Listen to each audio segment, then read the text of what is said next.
Thank you very much. And thank you to the previous speakers. Unfortunately, I hadn't received the paper in advance. So my response is going to be rather an extemporaneous response.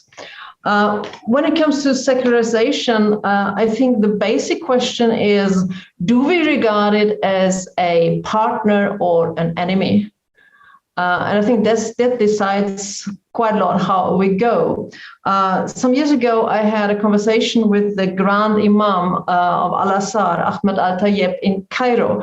And what struck me so powerfully in our conversation was that we, coming from different traditions, had a whole different take on what the secular is.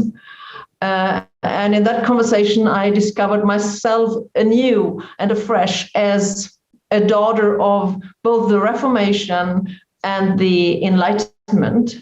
And I think both the Reformation and the Enlightenment have given us a push into the direction to regard secularization as a partner rather than as an enemy. And actually, going back to the very first pages of the Bible, I think we find some evidence in that both in the Jewish tradition and in the Christian tradition, we have somehow in our DNA to see that, thinking of the first account of the creation, it's quite revolutionary that the sun and the moon are not regarded as God's character, but they are secularized in a sense to be just lamps in the sky. So we have it from the very beginning, the potential of looking at the secular not as an enemy, but as a partner and as part of the world that God so loved, that God sent the Son, Jesus Christ, to save the world. Now, and given that framework, when I look at the three different strategies that our first speaker outlined, I think the first one, closure, which would emphasize really the conflict, this Christ against culture, has something to it in the sense that we need to acknowledge that the more aggressive, in a sense, the secular would try to be on the church, the more sharply we see how the gospel is different.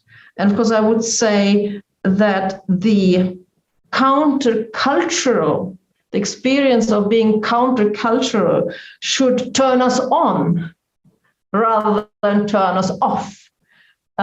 So in a sense, inspiring us and also training us in a missionary encounter. So that will be my comment on the first route, the strategy of closure. The second route, the one of taking is as a blessing more than anything else. I find it quite appealing, but not because it awakens my Constantinian dreams in any way, but rather because it highlights the possibility of a public theology, or being church in the public space, and be that deliberately. I think when it comes to Christian education, it becomes very clearly that it's not enough that we teach as we meet people in church life, as important as that is. It is also important to teach as much as possible on others' arenas. And I think that's what the second route opens for us, to be on others' arenas, not always on our own conditions, of course, on the conditions of others, but still be able to teach the gospel in the ways that are possible. And of course, the third, one big arena, of course, nowadays is the digital arena, of course. And the third route, the seeking out those at the periphery. And I find that very appealing too. When I started as a bishop 15 years ago, I was told, 60% of the members of the Church of Sweden, they get their news, their knowledge about the Church of Sweden through general media, not through our direct communication, but general media. So that taught me that trying to work constructively with media, with mainstream media, is a way of actually talking to those people who are at the periphery, maybe not members or maybe members, but very sort of remote from actual church life, and they appreciate that kind of connection quite a lot. Now, the risks always are with public theology that what media pick up is what is sort of politically like interesting, but the theology they forget. And then as a church leader, you are at risk that you are portrayed as a person that is more interested in politics than in theology. Although that is not true at all, because they don't report on your weekly sermons, but they report when you have written a debate piece, so to speak.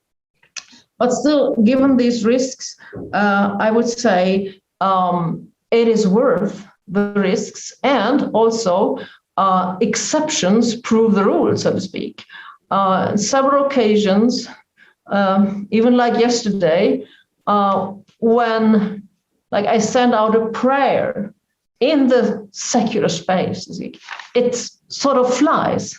It's spread much more than other types of communication about the ecumenical work of the church or the international work of the church. So I think there are these possibilities, and I would say there's something good in all three of these ways. And just to finish this up, you had in your headline also this churches reconciling communities.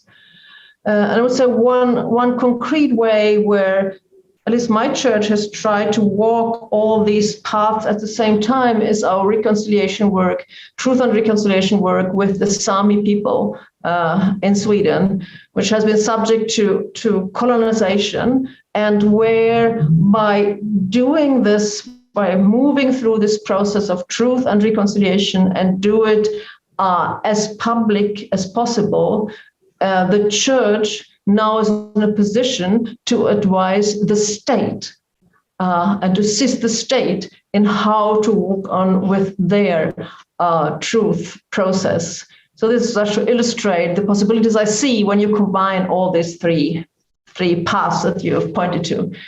So thank you very much.